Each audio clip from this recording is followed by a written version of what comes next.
Hello friends, வணக்கம் and welcome back to Critics Moon. இன்னைக்கு நாம எந்த மூவியோட ரிவ்யூ பார்க்க போறோம்னு கேட்டீங்கன்னா பறந்துப்போ 2025ல தமிழ்ல ரிலீஸ் ஆன ஃபீல் குட் டிராமா மூவி. இந்த படத்தை ராம் தான் டைரக்ட் பண்ணியிருக்காரு. 20 வருஷத்துல இது அவருக்கு 5வது படம்ங்கிறத மனசுல வச்சுக்கோங்க. இந்த படத்துல மிர்ச்சி சிவா, அஞ்சலி, கிரேஸ் ஆண்டனி, அஜு வர்கீஸ், அந்த குட்டி பையனு ஏகப்பட்ட பேர் நடிச்சிருக்காங்க.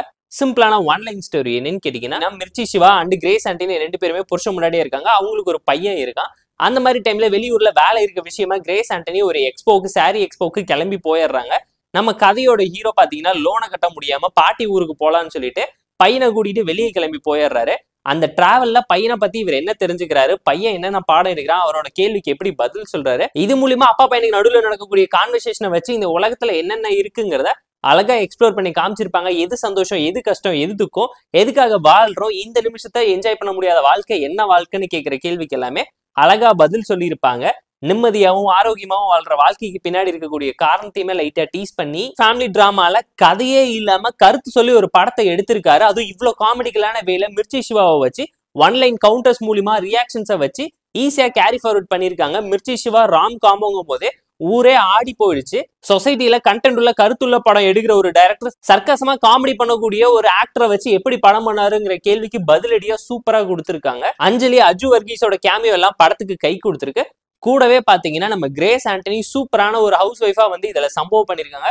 கூட வேலை செய்யற பொண்ணை தப்பா நினைச்சு அதனால அவங்க வாழ்க்கையில என்னென்ன நடக்குது, அவங்க என்னென்ன அண்டர்ஸ்டாண்ட் பண்ணிக்கிறாங்கிற அந்த லைஃப் லெசன் எல்லாமே நீட்டா இருந்துச்சு. ஸ்டோரி வைஸ் ஒரு நல்ல கண்டென்ட் உள்ள டிராமா. படத்துல கமர்ஷியல் எலிமெண்ட்டை கலக்காம தேர்ட் ஆக்ட் ஸ்ட்ரக்சரை யூஸ் பண்ணாம ஒரு பிலிம் இந்த அளவுக்கு சிம்பிளா லைட் ஹார்ட்டடா எமோஷனலா மெலோடிக்கல் டிராமாவா பிரசென்ட் பண்ண முடியுமான்னு, அதுவும் ராமால பிரசென்ட் பண்ண முடியுமாங்கிற கேள்விக்கு அழகா பதில் சொல்லியிருக்காரு. படத்துல காமெடி 75% மேல ஒர்க் அவுட் ஆயிருக்குங்கிறது இந்த படம் பார்க்கும் உங்களால ஃபீல் பண்ண முடியும். பசங்க ஆசைப்பட்டாங்கன்னா பேசிதான் ஆகணும், ஆடிதான் ஆகணும், அவங்க கூட மலை ஏறி இறங்கிதான் ஆகணும், உப்பத்தினா தண்ணி குடிச்சுதான் ஆகணுங்கிற ஸ்டைல்ல ராம் காமெடிக்கலான சம்பவத்தை சூப்பரா சர்க்காஸ்டிக்கா பண்ணியிருக்காரு.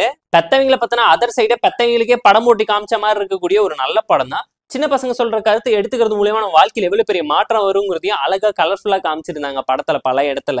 ஏன்னா படம் எந்த டெம்ப்ளேட்குள்ளேயும் இல்லாம ஜாலியா ஃபன்னா சாட்டிஸ்ஃபைங்கான அன்பிரடிக்டபிள் மொமெண்ட்ஸை வச்சு ஸ்கிரீன் பிளேவை சூப்பரா ட்ரீட் பண்ணிருக்காருங்கிறது இந்த படம் பார்க்கும்போது நீங்களே ரியலைஸ் பண்ணுவீங்க. ஏன்னா இப்போ ஒரு பையன் பிளாட்ல எவ்வளவு தனியா கஷ்டப்படுறாங்கிறத அந்த பையன் பெர்ஸ்பெக்டிவ்ல இருந்து சொல்லும் போது இந்த அளவுக்கு பெயின் இருக்குமாங்கிறத அழகான மெசேஜா சொல்லியிருப்பாங்க. எமோஷனல் டிராமா படத்துல ஒரு சில இடத்துல நீட்டாவே கிளிக் ஆஃப் ஆயிருக்கு. ஏன்னா கருத்தூசி போட்டு மெசேஜ் சொல்லி அட்வைஸ் பண்ணி படம் எடுத்தாலே ஓடாதுங்கும் போது அவ்வளத்தையும் பாசிட்டிவ் நோட்ல சொல்லி அந்த ஃபீல் குட் ஸ்வீட்டை அழகா மூவியா கன்வெர்ட் பண்ணி கொடுத்துருந்தது ரொம்ப ரேரா இருக்குங்க. ஏன்னா கான்ஃபிளிக்ட் இல்லாம வில்லன் இல்லாம ஒரு கதை பண்ணி உங்களை ஃபீல் பண்ண வச்ச ஒரு நல்ல ரோட் ட்ரிப் டிராமா மூவி தான் நான் உங்களுக்கு சஜஸ்ட் பண்ணுவேன்.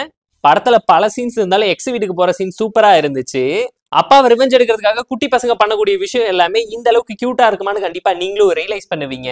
காமெடி சப்ஜெக்டிவா இருக்கும், பல பேத்துக்கு ஒர்க் அவுட் ஆகாம போறதுக்கு வாய்ப்பு இருக்கு. நான் என்ஜாய் பண்ணேன்னு பல ரிவ்யூல சொல்லியிருந்தாலும் இந்த படம் அந்த மாதிரி எந்த சப்ஜெக்டிவ் டேர்ம்ஸ் அண்ட் கண்டிஷனுக்குள்ளேயும் வராதனால கண்டிப்பா ஃபேமிலி அண்ட் ஃப்ரெண்ட்ஸ் கூட பார்த்து என்ஜாய் பண்ணி செலிப்ரேட் பண்ற மாதிரியான நல்ல மூவின்னு தான் நான் உங்களுக்கு சஜஸ்ட் பண்றேன், ரெக்கமெண்ட் பண்றேன். இனிமேட்டாச்சும் பசங்களை இப்படி இரு அப்படி இருன்னு சொல்லாம அவங்க எப்படி இருக்குன்னு ஆசைப்படுறாங்களோ அதுக்கேத்த மாதிரி அவங்கள வளர்த்தனா நல்லா இருக்குங்கிறத இந்த ஜென்ரேஷனுக்கு ஏத்த மாதிரி அழகா அடிக்காம அட்வைஸ் பண்ணியிருக்காரு டைரக்டர் ராம் இந்த படத்துல. அண்ட் படத்துல இருக்கக்கூடிய மியூசிக் சாங்ஸையுமே நல்லா தான் ட்ரீட் பண்ணி கதையோட பிளெண்ட் பண்ணியிருக்காருங்கிறத இந்த படம் பார்க்கும்போது ஃப்ளோலயே நீங்களும் யோசிப்பீங்க. இந்த பறந்து போ மூவிக்கு நம்ம தரக்கூடிய ரேட்டிங் எவ்வளோன்னு கேட்டீங்கன்னா 7.6 out of 10.